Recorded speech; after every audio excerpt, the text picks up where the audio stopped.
I'm Armando Roman, host of the Founders Guidepost. You've built your business over decades, and now it's time to think about that once in a lifetime exit. You've come to the right place. Here, you will hear business exit professionals talk about what you should know before exit. Besides hosting the Founders Guidepost, I'm CEO and founder of Axiom Founders Family Office, a Scottsdale wealth management firm helping founders and their families preserve their American success story. We oversee and coordinate a network of vetted professional advisors to help maximize the probability of achieving everything that is most important to you. And we host the Scottsdale Founders Forum, a biannual live event for the founder considering exiting in the next 36 months. Here's to your hard work and your American success story. Enjoy. Hi, Armando Roman with the Founders Guidepost here with Jerry Foster of Resolute Commercial. Jerry, how are you? I'm great. Thank you, Armando. Thank you for having me on. How are you today? I'm doing great, thanks. Hey, I'm excited to talk with you, Jerry. Last time we got together and talked, the key words I came away with from you were stress and chaos. You said that when businesses are in stress or chaos, that's when you can be most helpful and most impactful for them. So if we can talk about how you help businesses when they're in moments like that, that would just be fantastic. In a nutshell, Jerry, what does your company do? Yeah, so Resolute was created 15 years ago, coming just ahead of the last great financial crisis. And essentially, our mission statement and ethos surrounds the idea that we are financial advisors to corporate entities that are in distress. Distress can be defined by a variety of terms. It could be operational distress, it could be financial distress, it could be external distress. They're having an external threat, litigation or some type of partnership dispute. They're having some challenge to the market that they operate in and hadn't been able to understand how to navigate that. So anytime basically the original thesis of we're just going to be successful because we do X has been affected at its fundamental core, we're able to bring our talents and skill set to the table and try to help the existing ownership process what comes next. Okay. So I imagine they can get in that situation from a variety of things. Like you mentioned, potential, maybe litigation, or maybe their industry is changing. But can you make it a little more specific so that a founder who's listening, or maybe an executive management team who is listening, can maybe get a little more teeth into understanding, what are those signs where they might want to give you a call and talk with you, where you might be helpful for them? Yeah, I think a really good example to start with would be a company that we helped here in town. It was a 100-year-old produce supplier, multi-generational, family-based company. It had existed and ultimately become the largest independent supplier of produce in the state of Arizona. It had been a third-generation operator. Wow. Third-generation owner. That owner had taken more of a passive approach to the management of the company, okay, and had subsequently hired an individual that he thought on paper was an excellent operator and had come out of a very large corporate environment. He was forced to get back involved because this kind of hired gun that he brought out of a very large corporate environment had completely mismanaged the company and created a series of issues that threatened not just the integrity of the business, but the livelihood that he depended on and the legacy of the organization that was built over 100 years. And let me give you some detailed examples of that. I mean, he was fighting a union issue that had never existed before. This gentleman came from an organization that embraced unions, not to have an opinion one way or the other, but it was a very big point of tension in relation to his workforce, that the ethos of the company was previously not in support of wanting to have unions involved. This gentleman, the hired gun, didn't support that same ethos, didn't understand or appreciate potentially that tension that it would create on the culture that existed before, And then all of a sudden you had this workforce that was completely divided, and it was almost tearing it apart from the beginning. Wow. In addition, the gentleman that ran the company had never really understood how to manage a 3-sheet accounting scenario. So he was simply only managing the gross profit. He never understood what a net profit looked like because he got paid. His salary was always committed, but at the end of the day, he didn't understand anything about profitability. Wow. And so he exploded the organization and put multiple layers of management in places that it didn't need to exist. And he spent this passive owner's money willy-nilly without appreciating kind of the company was built on the idea of really being more cost effective and finding ways to accomplish things without just throwing bodies or money at it. And it completely inverted the company's profitability and put them in a very difficult financial position. Wow. So in addition to that, we also found that due to the passive nature of this owner, this gentleman who is in control of the company really took advantage of the company and created a series of personal expenses that he used and justified as a result of his role as a president in charge. And that also obviously impacted, and it was, a 6-figure number on an annual basis that also affected the profitability. So, this particular owner, the note got called by the bank, and obviously the owner was summoned to the bank and had needed to justify what was going on. And I guess he had let it get too far and only later appreciated when the bank stepped in to say, we don't believe in the viability of the company. We think that ultimately some of these metrics that are being presented by your financial and executive team don't make sense. What's going on here? Wow. And that's where we got engaged. And so we, through a systematic approach, really started closest to the product. And that's really our thought process is we believe that based on the service or the product or the mission of the company that you run, the things that are closest to your client, closest to your customer are the least broken.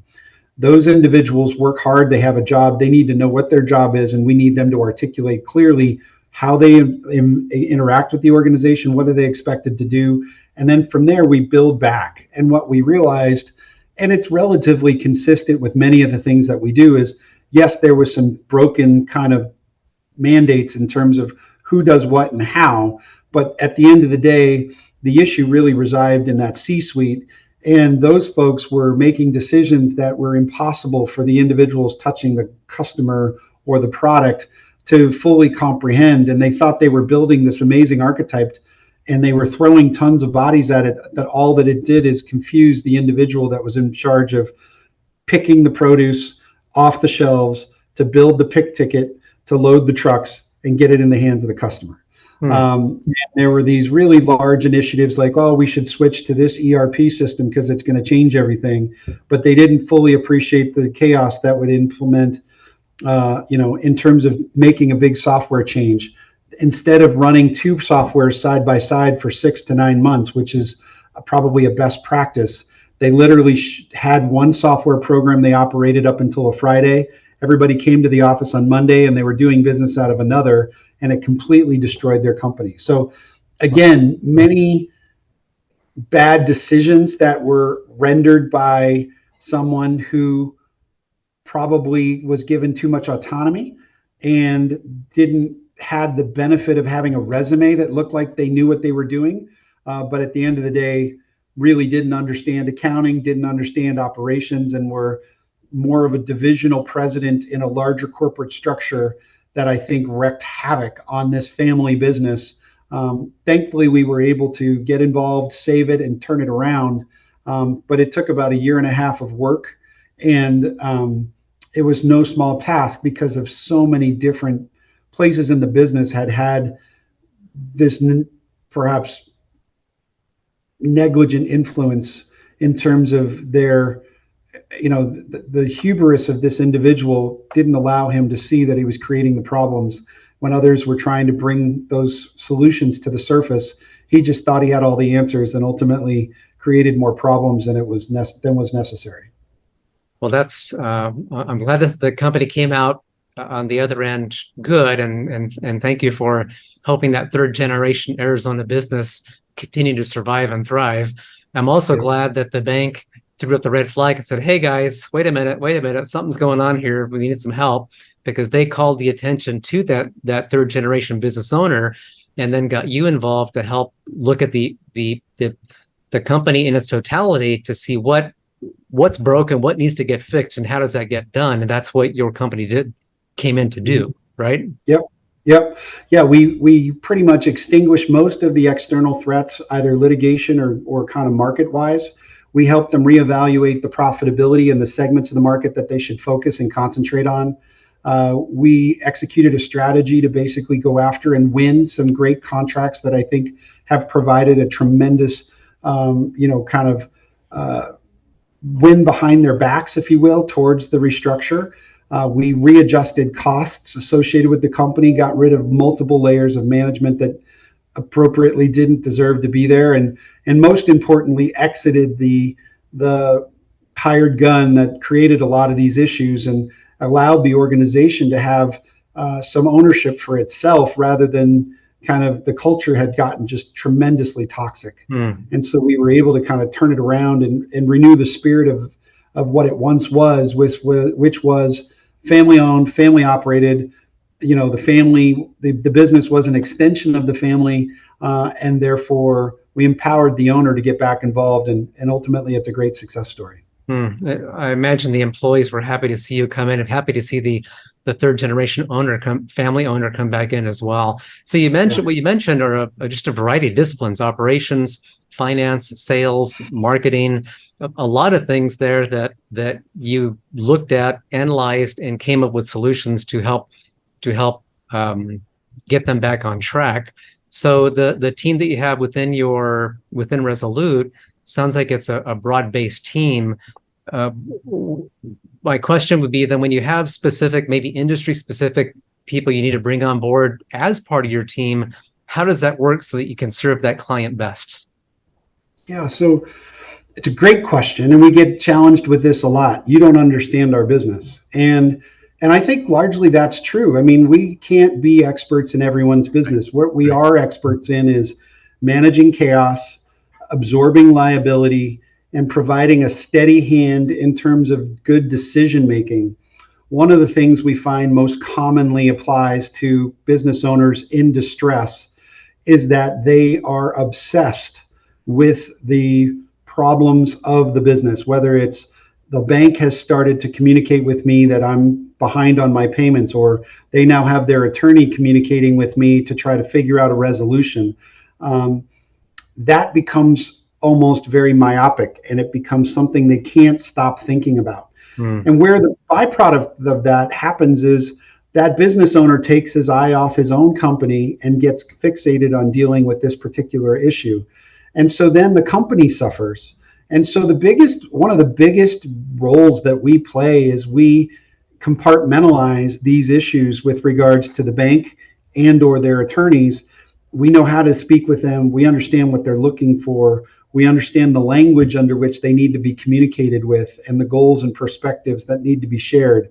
That is not organic to every business owner. And so one of the biggest attributes that we're able to do is to say to that partner and the business owner, just go back to doing the things you do, right? We need you to get re-engaged in your business. You know this business better than us, but what we can do is we understand what the box of a healthy company looks like from a profit and loss statement, from a balance sheet perspective.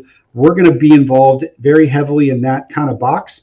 And then you get back to work on the widget, right? The widget or the service that you provide, we're not going to do anything better than what you did before. But what we are going to do is take some of the load off of your plate in terms of helping you solve some of these other issues. And we're collectively going to give you maybe more horsepower from a modeling perspective or from a business case understanding in terms of where should you concentrate the focus of your efforts. Are there assets on the balance sheet that are non-core that, if they could be liquidated, could provide working capital to the business that, when applied appropriately, could energize great ideas, could fortify current initiatives, could give you the opportunity to delever from some debt? Those are the types of things that we're focused on that perhaps every business owner could find on their own, but maybe it's helpful that they have just a third party that comes in with a different perspective, and we can do that. I say often when I get involved in these things, and it's almost universally under the context of holy cow, I can't believe I got here, what do I do now, is this is the career we chose, meaning I did and my team. Yeah. And so therefore, what I tell my team is that two things are really critically important to the work we do. Number one, we extend grace in how we interact with those people that are on the other side of this. They've never done this before. We need to appreciate that the circumstances they're encountering and the things that they're trying to process are unique and sometimes really emotional. And we need to understand and meet them where they are and try to help them navigate through. And then secondly, we need to be calm and very transparent in what we're doing, because I think ultimately that calmness is contagious. And if we can demonstrate that we understand what we're doing, these issues seem like a big deal to you, but provided we find a way to develop a plan that everybody buys into, we'll get you out of this. And all we need is your trust and faith in us, and we work as partners.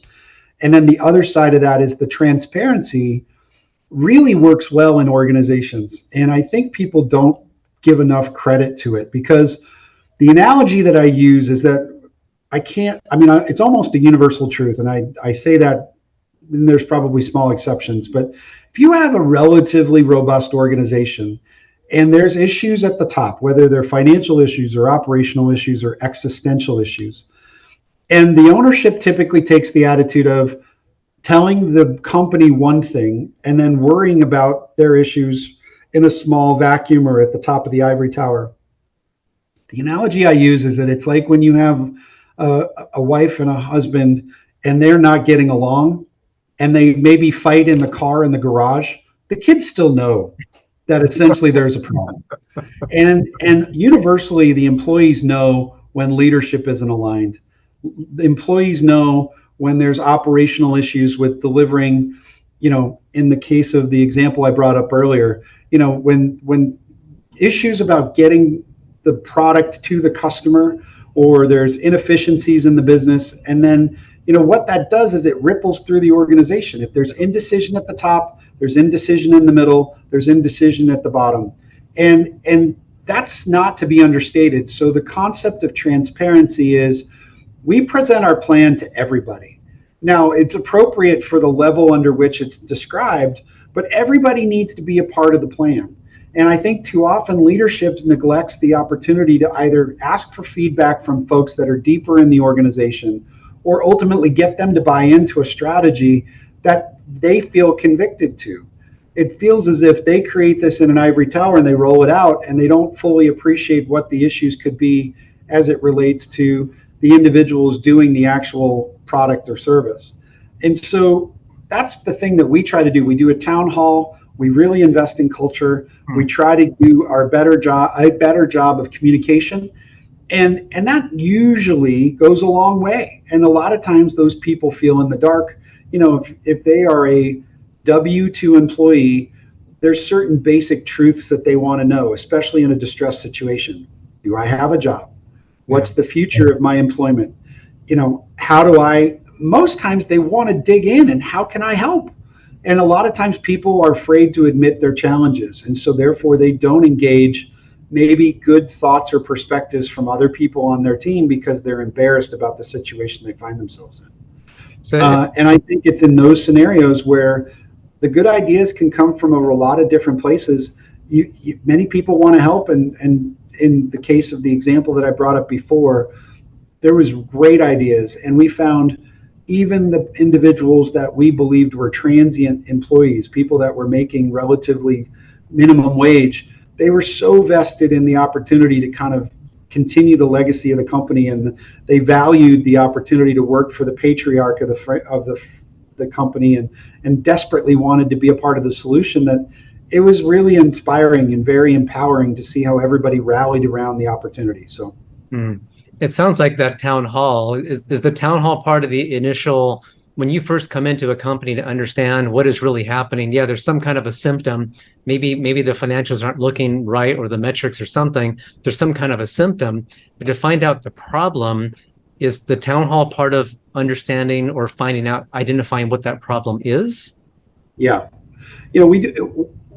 Again, part of our approach is to never convince a business owner we know more about his business than he does. It just doesn't make sense.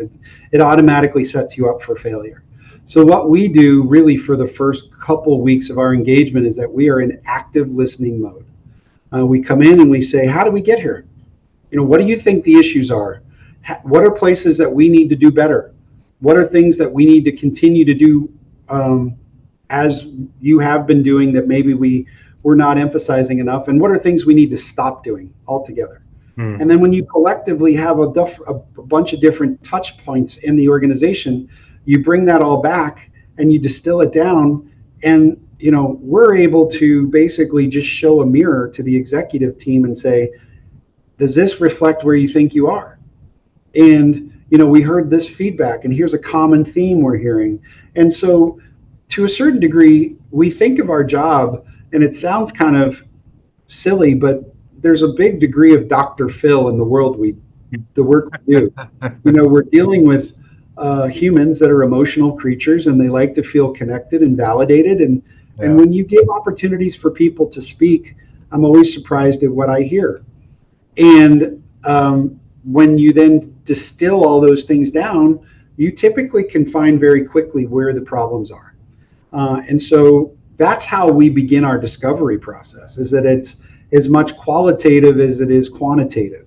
And I can study all the financials and tell them that their profits need to be higher, or that their cost of goods are too high, or something like that. But there's inherently, the problem exists in the organization, and that starts with people.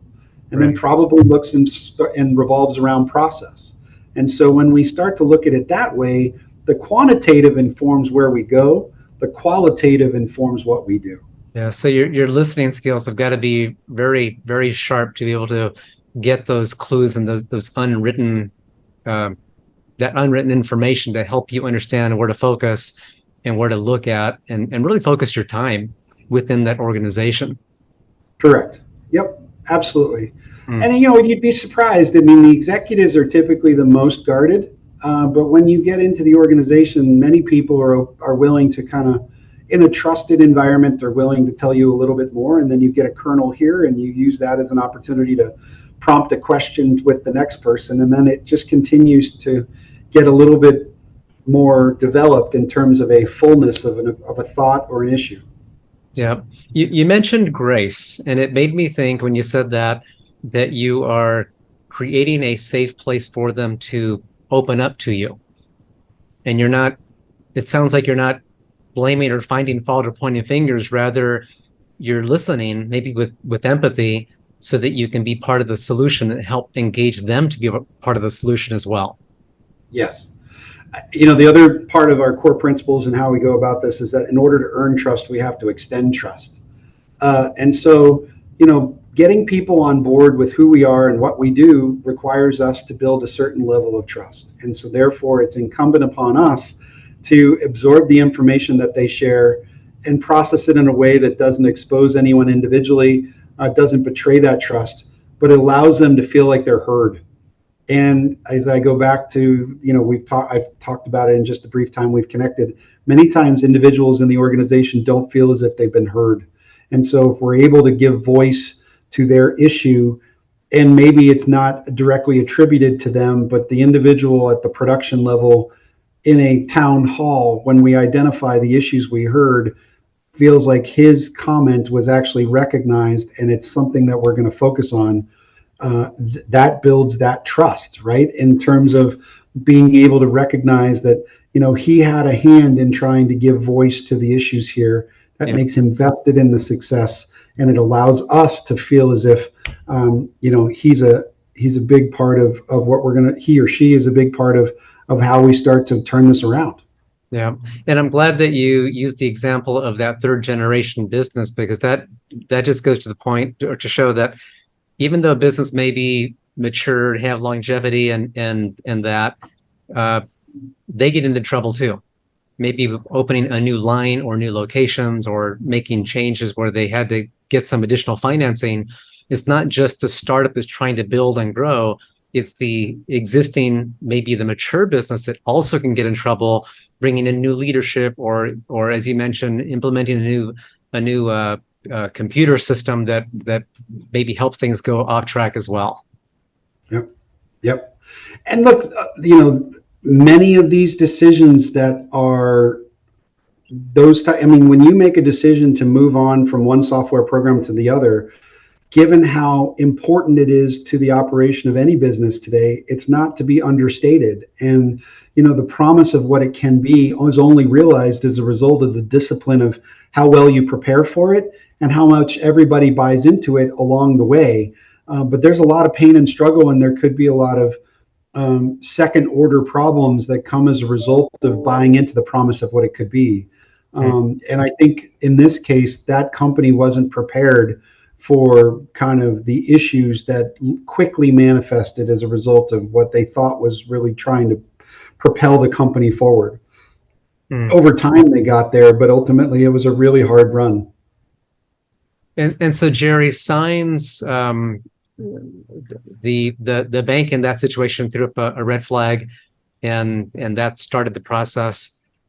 If there's not a bank involved, a company that's functioning and running that they may see some signs of distress and or chaos.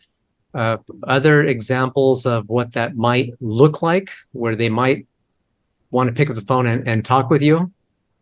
Yeah, the world's a crazy place these days, and there's a lot of shifting sands, not so much in a context of a financial conversation, but just in terms of like what fundamental business practices used to exist. Another great example I can bring up is that we took over a family operated 28 unit retailer that was located in the malls, and they sold product geared towards a teen demographic around the idea of skateboards and surfing culture and things like that.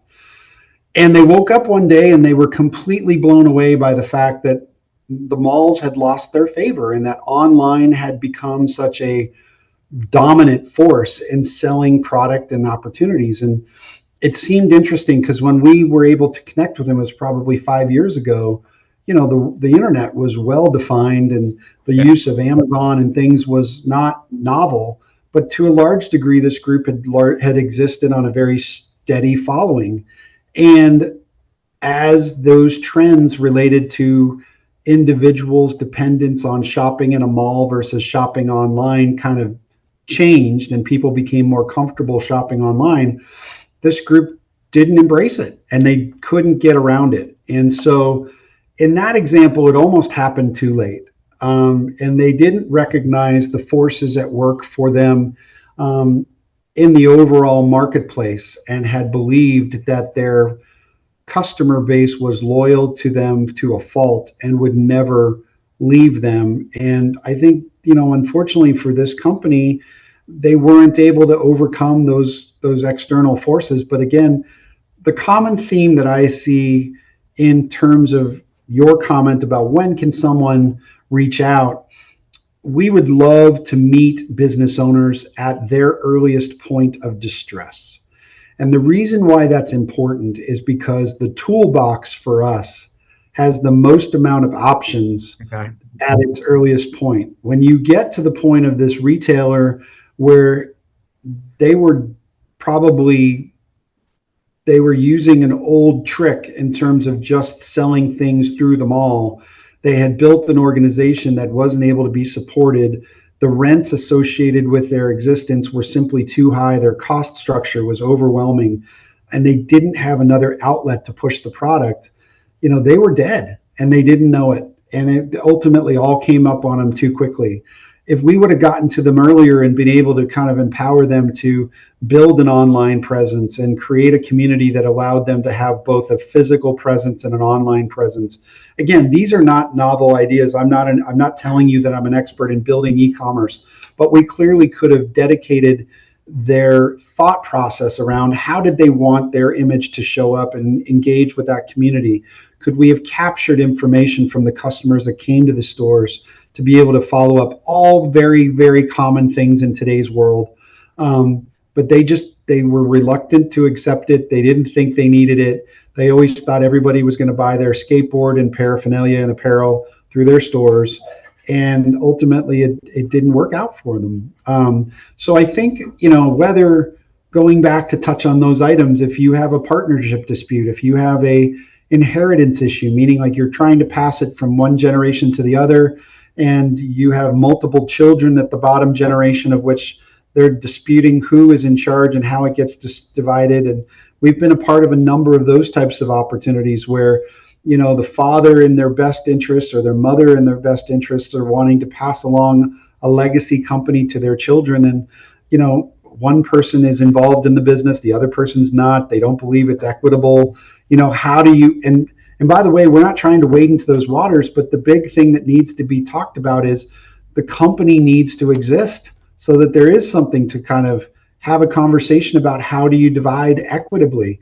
And so a lot of times what we do where we get involved in situations like that is people turn to us and say, we need you to run the company and we're going to solve this issue related to who gets what over here.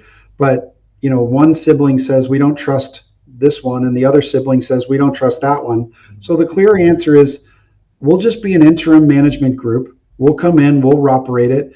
We'll put it on cruise control. We'll make sure nothing terribly happens to it. We'll continue to empower your staff. We'll move forward under your wishes. But ultimately, there's something still there because that kind of tension, going back to the earlier comment, at the highest level distracts the business owner or the primary operator. And all that does is affect the value of the underlying business. And that's where I can't understate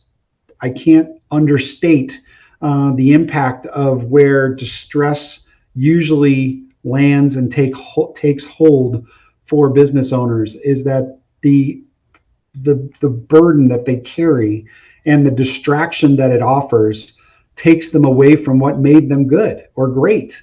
And that's where our assistance allows them to go back to doing that. Yeah, you mentioned that they seem to focus on that, not distraction, but on that problem, which takes them away from running the overall organization. And where you can come in to run it and they can take a bit of a break to focus on that issue and fix it. In your example, the siblings understanding and determining how the siblings are going to get that wealth from, say, from mom and dad to the next generation. That sounds like it could be a big relief because as obviously with most business owners, the bulk of their wealth is in that company.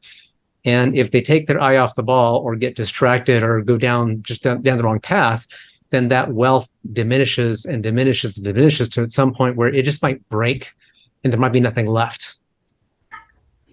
Yep, we've seen it too often. And, the comment is always, oh, the attorneys make all the money. But, there's certain ways that you can ultimately mitigate that. Are you wondering if you've missed anything in your planning? We hear that a lot from very smart, very successful people. And that's why you may be interested in our founder stress test, even if you've already sold your business years ago. For more information, go to axiomcorp.com. And I think the first of which is making sure that the company is in good hands, the assets are in good hands.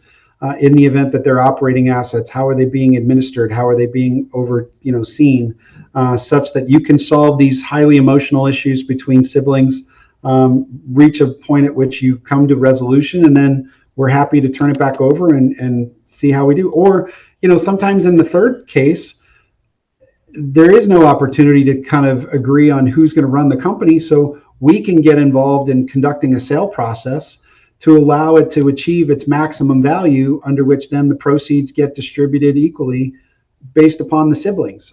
We've done that a number of times as well, which is there's no resolution in terms of how or who should ultimately be in control of the company.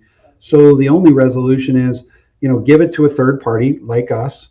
And then our mandate is to operate it and then essentially prepare it for a sale under which it can be monetized for the benefit of the siblings. Yeah. And sometimes that I can see that could be the best solution because it just might cause too much pain, irreparable harm in the family if a sibling stays with the company and others are not included. And liquidating might be what the parents need to do just to keep that family as intact as possible. Yeah. And it's not always that kind of passing of generations. I have another example where we were engaged by a company that was founded by a uncle and a nephew. The uncle had a bunch of money. They helped the nephew build a stone company. The nephew was given a contract to be the sole source provider of a certain type of stone that was being used for a master plan community in North Scottsdale. He previously had been an installer and found a way to kind of corner the market on a stone that was approved by an HOA on a very prominent master plan community in North Scottsdale. So wonderful things happened. There was the priming, capital contribution by the uncle, but he was relatively passive. They were 50-50 partners. The company grew and had tremendous success. It achieved, multiple tens of millions of dollars in revenue, and by all accounts was a really successful company. Well, the uncle said, okay, well, it feels like you've done great and we've reached these great milestones. I'd like my money back. And the younger partner, who was the nephew, said, well, I want to commit these dollars to basically continuing to grow the company. And because they were at a governance structure that said 50-50, there was no clear path for them to kind of figure out how to navigate this disagreement. Yeah. And unfortunately, the capital contribution was $8 million. So it wasn't insignificant, but the uncle was at a different point of his life and just said, look, I don't know that I want to take any more risk with this money. I'd rather de-risk it, pull it back in and allow it to work for me in a different way. But the younger nephew was in a different stage of life and he didn't have the ability to refinance out or didn't want to take that $8 million of a true cash contribution out of the company. And so we were engaged to basically keep the operations going as they solved their issue. And in what ultimately happened is that we helped the nephew find financing to basically finance out and created the structure to buy out the uncle. And that worked for all parties. So I think in that scenario, it's not always multi-generational in the sense that the father created the business and passed it, or the father and mother created the business and passed it to the children. This is another example where maybe there was a very generous uncle who saw promise in a nephew, and perhaps similar issues could develop just based on different expectations and, having achieved success. Yeah. And that brings a good point that when there are partners who are at different stages of their life and they're 50-50, that can become a very uncomfortable situation when something like this happens. Uncle wants, as you said, to de-risk. He's at a different stage of his life. Had it been 51 and 49% ownership, that's different than one person clearly is in control. Where had they made some provisions up front before they got too far along in the business, so that there were some options, already a clearly defined path, then it could potentially have avoided some of what had to happen. Yeah, that's, obviously I'm not here to speak towards governance issues, but I can tell you that, many people that go into business never really think about, especially in partnerships, the different kind of avenues that things could materialize later on. And if they are, I guess the common things that I would tell you in reverse as an individual who sees these things once they materialize, the worst possible situation you could be in is a 50-50 partnership. I mean, it's at the beginning, before there's anything to fight about or anything to have a discussion about. I think it's important to understand, who's going to lead and have majority and who's going to have minority. Whether and how you determine that is really up on your own, but it sure makes things easier on the way out. And yeah, maybe some feelings might be hurt, but it'll save you tens, if not hundreds of thousands of dollars in terms of legal costs or otherwise to try to solve that later when there really is something to fight about, and perhaps it just becomes a lot stickier and problematic to have such a non-emotional conversation. That's the first thing. The second thing is, some type of ability to kind of solve disputes, whether it's a shotgun provision in the operating agreement that says, look, I mean, there's a way under which we collectively, if we don't agree, and perhaps it gets to the point at which it's so problematic that one can acquire the company and the interests from the other, or there's the composition of an advisory board that they essentially allow to have some tiebreak or decision-making authority that helps them navigate these types of complex issues that the business owner may face. Now, granted, they have to be willing to follow the advice offered by the individuals that may not be directly connected to equity, but you have to have some humility in this as well, and not all good answers come from you. And perhaps other people's perspectives are valuable, especially when there's situations that you may not be comfortable being in, or you're there for the first time. And that's why you've surrounded yourself with a good team of people. And so that's the last thing is really, yourself from a financial advisory perspective, from a wealth advisory perspective, or wealth protection and growth perspective. I mean, I can't say enough as I've gotten more tenured in my career of how you surround yourself is critically important, and the people that you essentially have as your either virtual board of directors or your small advisory group is critical to success. Even myself as a smaller business owner, I can't tell you how important it is.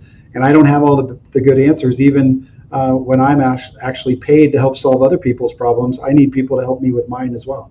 Right. But it gets back to what you said earlier. There's no one who will know all the answers. No one person does. But being able to tap into the right expertise along the way when necessary is really what matters in getting to some type of a favorable resolution for the parties involved. Yep. And I think that it's with time that we realize that we don't have all the answers, and we need to make sure we have either an advisory board or a mentor or several people along the way who have a certain expertise that they can share with you from their own battle scars and that they've learned along the way. Yeah. Sometimes those mistakes, if you make them yourself, are costly, and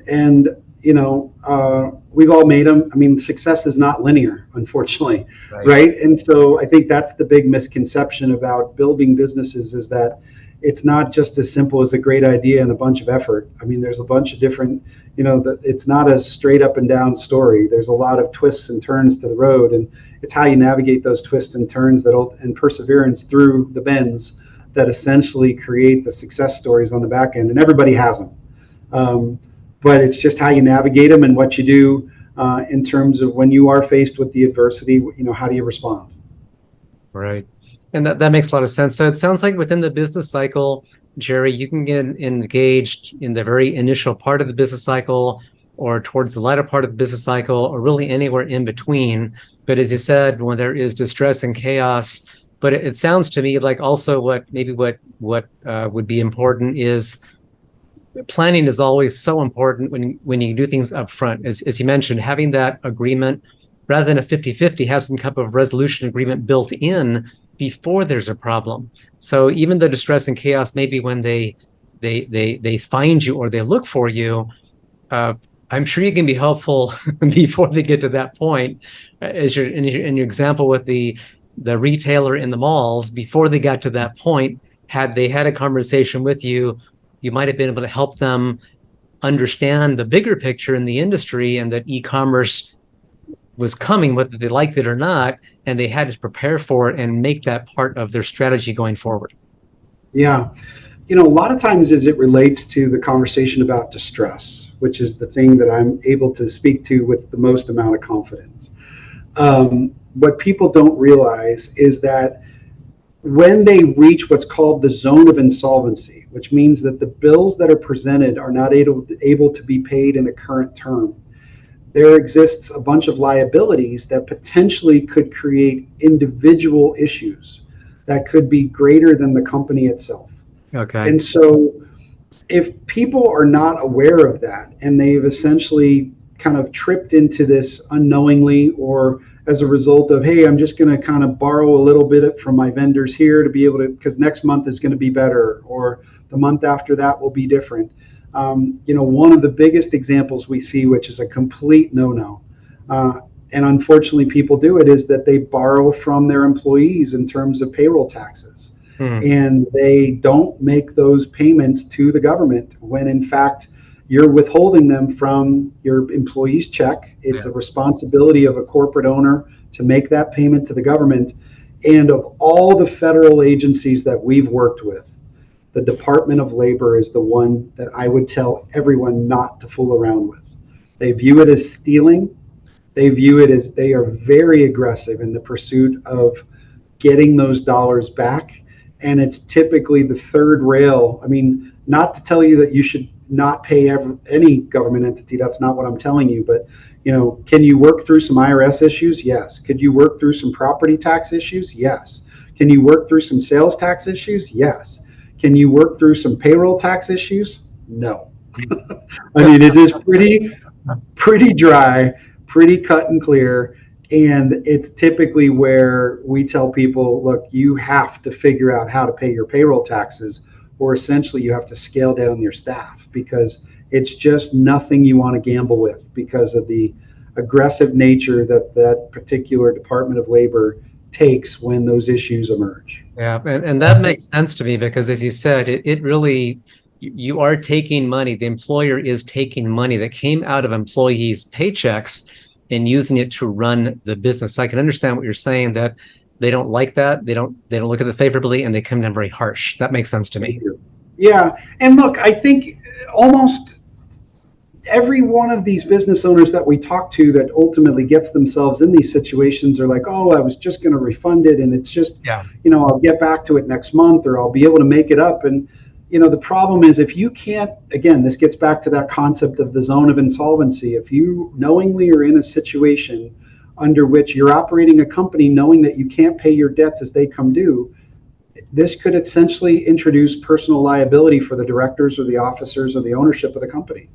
And it's a critically important issue that everybody needs to understand, because there is a tremendous amount of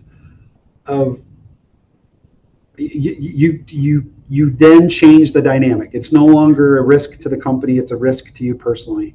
And that's where we can get involved. As I said, going back to it earlier, the earlier we can get involved, the better we can insulate you from those liabilities, because you have taken an extraordinary step to engage a professional like us to help you work your way out of that. And together, we think we can craft a plan that'll solve those issues over a longer term. Okay, that makes sense. So ideally, before they may see some signs of trouble, or maybe just starting to get into trouble, and they realize that, but rather than wait to see if they can solve it or resolve it on their own, it sounds like they might be better served by just having a conversation with you and seeing how you might be able to help them navigate that before it gets any worse. Yep. And I think the current posture of lenders in terms of operating businesses is they don't want to see you go bankrupt. They don't want to own your assets. I think that's a common misconception we see a lot when we deal with lenders or when we deal with companies is, oh, that bank just wants to own my business. They really don't. I mean, banks are notoriously terrible operators. They simply are in the business to extend capital and get paid interest on it and have that come back to them and put it back out. They're not in the business of owning nurseries or manufacturing businesses or car dealerships. That's just not who they are. That's not what they're in business to do. But I think there is a weird misconception in the marketplace that lenders, when you get into these troubles, they just want to own. That's the last thing they want. Right. They desperately want you to present them with a plan that allows them to get their money back and perhaps get some interest on it and find a way to, and that requires you to stay alive, quite honestly. Usually when it comes down to operating businesses, the revenue's generated as a result of the business being operational. Right. Yep. The lender is making money by lending and getting interest on those loans. They don't want to operate the business. And you're right. I would agree 100% that they want to see the business be successful so they can get repaid and continue on their business model, which is the lending of monies to generate interest and fees so they can have a successful lending institution, bank, whatever that institution might be. Yep. That makes sense.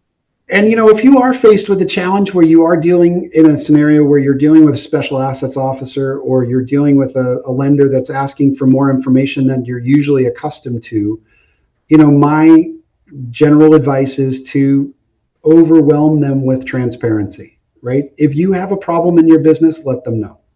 If you have an issue with cash flow, let them know. I mean, a lot of times people want to hide from it, and that's not a way to build trust because Those individuals are uniquely interested in trying to solve these problems, and there's two ways to go about it. You can either build them as a friend, or you can build them as a foe. And if they're a foe, then it gets worse. If they're a friend, they can do what they can to help. Maybe you need a third party to try to translate, what's the issue of your business versus how they need to internalize that for their processes. And there's conventional ways under which information is shared. We know all of those types of things. We can help business owners navigate that. But in the event that they chose to want to engage on that directly, don't view those lenders, that they're happy to hear. They don't want to hear bad news, but it's important that you share it with them because they don't want to be surprised. Right. And Jerry, I think you mentioned before that sometimes it's the lending institution that will call you because they're trying to help that borrower, that business, help them get on solid ground again and continue going forward, right? Correct. Yep. Oftentimes the biggest referral source we get is banks. And they basically tell us ahead of time, hey, we have a problem credit. We'd like to make an introduction of you to the company. Clearly, we're not telling them who to hire, but we'd like to introduce them to you. Yeah. And then we have the opportunity to kind of discuss the merits of what we do and how we could do it for them. And sometimes companies see value in that, and other times they choose to go it alone or they choose another provider, all of which are good answers. But I think opportunities for success are better with our involvement when you're faced with really significant issues. Yeah, and it's what you just described tells me that there's a lot of confidence that lenders have in you and your track record. Otherwise, they wouldn't introduce you to that picture at all. And it also sounds like because you've been doing this as long as your company has been, you've got a variety of industries you've worked with. And as you said, there's a certain core in business that you're really looking at and focused on because you're not the expert in say, a particular company or industry, but you do understand the business and what has to make that business functional from the core standpoint. That's correct. Yep. That's very well said. Okay. Very well said. Good. Well, Jerry, anything that we haven't touched on up to this point that you think is relevant for, say, that business owner out there who's listening and wondering, how might Jerry be able to help? Are there other things that we should touch on that you see as you come into companies to help them get back on solid ground? I think we've really covered a good spectrum. I mean, I think, there's always unique circumstances that bring people to us. And I can't anticipate or articulate every one of them. As I mentioned when we opened our conversation, right, the typical common denominators of what we do are chaos, distress. There's an issue with regards to uncertainty about where do we go next. That's where we can play a huge role, and we thrive in those environments. And I imagine, obviously, in the last 18 months or so, interest rates have risen. So any business that has a variable line of credit, that cost has certainly increased because of rising interest rates, which might make someone who's operating on a thin margin in their business, it might make it even thinner. And rather than them risk going over the edge into that abyss where they need help, they might want to reach out to you sooner and just have a conversation. Yeah, so maybe they're not in the right structured product, or maybe there's a way to de-lever their balance sheet. We talked earlier about assets that could exist that maybe are not core or critical, where you could actually add working capital, pay down some of that, reevaluate the kind of products that the vehicles, the lending vehicles that you're in. Does it make sense? Is it the most appropriate? What's the need for the capital? Is it truly working capital? Is it being used appropriately? Are you funding new ventures and opportunities with it, or are you using really as an extension of cash flow, which unfortunately many people do, which isn't oftentimes the proper way to do it. And so, it really requires just a kind of complete holistic review of why are you using, why do you have this debt? How are you using it? And is it intended for what it's being used for? And is there another way to accomplish the same goal? Yeah. And Jerry, it sounds to me then, based on what you said, that from a lender's perspective, you know what the lender is looking for. It sounds like you also know, I'm not sure what the correct term is, but you understand enough about the inner workings of the banking system. You mentioned, for example, there's a point where you get into what you call the zone of insolvency, where you might get where the people working the business might get personal liability because they've crossed a line and they wouldn't even know it. Correct. But you do, and you can spot some of those things and help them, the business owner and the executive team, understand how maybe they can avoid some of that by taking steps proactively to not get into more trouble. Yes, that's correct. And it's at the realization that you are in the zone of insolvency. It's what you do next that ultimately creates the issues for you, right? So I'm very fortunate on my staff are former workout heads of workout departments for lenders here locally. So much like the people that work for the IRS and ultimately become accountants and CPAs that know the system, I feel like we have a cheat code in a way of understanding kind of what the internal conversations are happening at the bank level. And so therefore, when we work and build plans with our clients, we anticipate how that's going to be received on the lender side. And that usually allows us to have a greater degree of success because we already know how to prepare the information for it to be brought further into the committee conversations or up the food chain to the chief credit officer for successful plans of reorganization. Yeah. With the people that you have on board in your experience, you're able to anticipate the questions that the lender will be looking to answer, and you can address those ahead of time proactively, which of course, as you said, builds trust and can help get them out of that situation sooner. So I'm glad that we talked about that, about your expertise in the banking arena, and that you've got those people on board in your company who've been in those roles working for the bank as workout. What do they call workout people? Yeah, workout officers. Yeah, and then the other side of it is, I think, and it's not to be understated, when people have lawyers in their life, they usually view their life as not going in the right direction, right? If you have to be dealing with a lawyer on a regular basis, with the exception of creating an estate or a will or handling kind of the affairs of a deceased parent, usually people would recognize that having a lawyer in their life is not a positive thing. And so we have a tremendous amount of experience in navigating litigation as well, and how to understand the cost benefit analysis of either continuing litigation, understand settlement opportunities, dealing with situations on helping business owners rationalize the expense and where's the goal. Again, litigation may not always be kind of a black and white issue. There's certain things to understand. So inherent in some of the advice that we provide to companies related to how or why they get themselves in these issues is the idea that we can potentially help them navigate and deal with threats from litigation against the company, or how to manage those expectations appropriately. Yeah, I'm so glad you mentioned that, because I don't know that we touched on that before, but I'm so glad you mentioned that you're able to navigate that, because you understand enough about that that you can help them get out of that in with I guess more skin on their back. Yep. No, it's and I'm given the career that I've chosen, we understand the nature of how attorneys operate, why they do the things they do. Many people don't seem to they I don't want to say they vilify attorneys, but I mean, there's really good people in that profession, and for the large degree, they perform a very valuable service. But if you're in a contentious litigation, the adverse party is going to be zealous in their pursuit and defense of their client, and so sometimes it's easy to not enjoy that process, and it's easy to not understand their motivations, and how it lands on you can be incredibly emotional. And so it's also helpful to have a non-emotional party that can say, yes, I understand that you want to make this a personal vendetta, but look, is this small exercise, are you going to spend way more than you're going to get as a benefit? Is there a settlement opportunity?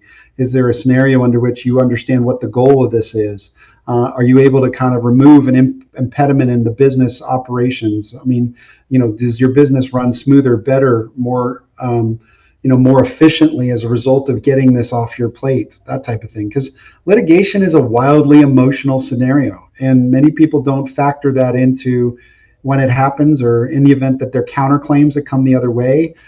Those types of things are critically important, and I don't many people don't appreciate that. I think you mentioned before that you've got forensics people on board as well. We do. Yep. I'm very, very fortunate to have three talented individuals on our team that are all certified forensic examiners. Okay. And so therefore, in part, and what we do is the opportunity to kind of talk about how did we get here. You heard me reference that in the conversation. We do that through a review of the financials as well, to try to provide clues and insights sometimes when there's not people around. Where did many millions of dollars invested into said company go, and for what purpose? And was it for the right purpose, or was it used to enrich certain individuals, or was it used to foster the mission of the company, or was it used in probably places it shouldn't have been? And does that create liability, or does that create an issue? So those are more quantitative kind of skills that we have, but very fortunate to have three very talented women on our team that really love that aspect of our business. And that can exist in a variety of ways, but happy to say that it's a core competency of us as a firm. Yeah, yeah. And that can be tremendously helpful to have those folks on board, especially when there's some kind of litigation or accusations where you might need to prove, as you said, where did that money go? How was it spent? And was it spent for the intended purpose or not? Yep. And it's interesting, it's funny, for all the talk that we have about the things we do from a restructuring and reorganization standpoint, some of the more interesting conversations come out of this forensics. We were engaged by a county attorney to help identify motivations of a murder trial, in terms of, and we've done everything from there all the way through to a partnership dispute and employee embezzlement. So, unfortunately, money is at the core of many people's behavior. Yeah. And so the ability to kind of build the record to then inform the story is how our team functions, related to trying to look back and say how or what happened. Yeah, good. Well, Jerry, this has been fantastic. Thank you so much for sharing your expertise and helping give a sense of what Resolute Commercial does and how you help your clientele. If somebody is listening and just wants to have a conversation with you, how would they do that? Through an email, through your website, calling you? What's the best way for someone to get in touch with you? Yeah, first and foremost, Armando, thank you so much. This has been a pleasure, and I appreciate the opportunity to speak to your audience. And thank you for being a gracious host and prompting me through some easy discussions on my behalf. But I'm hopeful that individuals in your world find this helpful. But in the event that they choose to want to reach out to me individually, I can be reached. My phone number here at the office is 480-947-3321. My email address is jfoster@resolute, RESOLUTE, commercial, COMMERCIAL.com. And then obviously that's also our website, so resolutecommercial.com. Any one of those three should give you an opportunity, and I welcome an opportunity to connect with individuals that have things on their mind or had want to explore ideas or ways we could be of assistance. Yeah, that sounds fantastic. And it seems to me, Jerry, that anybody who's got some kind of a loan on their books now in their business, and maybe they're just not quite sure what the future holds for them with the economy or their revenues or what have you, if they're thinking they might be headed towards not such a rosy picture with the business, they might want to get ahead of it, be preemptive, and maybe just reach out and have a conversation with you to see how you might be able to help them navigate that. Yeah, great. Just to reemphasize the point, to meet our business clients at their earliest point of distress gives us the most options for help. So, excellent. Well, Jerry, thank you so much for this conversation. Really enjoyed it. And let's hope that the right business owner is listening and can reach out when they can use your help. Wonderful. Thank you again. Yep, my pleasure. Hope you enjoyed this episode of the Founder's Guidepost. Whether exit is on your immediate horizon or maybe 10 years down the road, there's something here for you. And remember, we all have an expiration date. We just don't know when that will be, which is why planning ahead is critical. And if you're wondering if you've missed anything in your planning, contact me to schedule your founder strategy call. You may call our office at 480-367-9000 or schedule a call at axiomcorp.com. Here's to your American success story.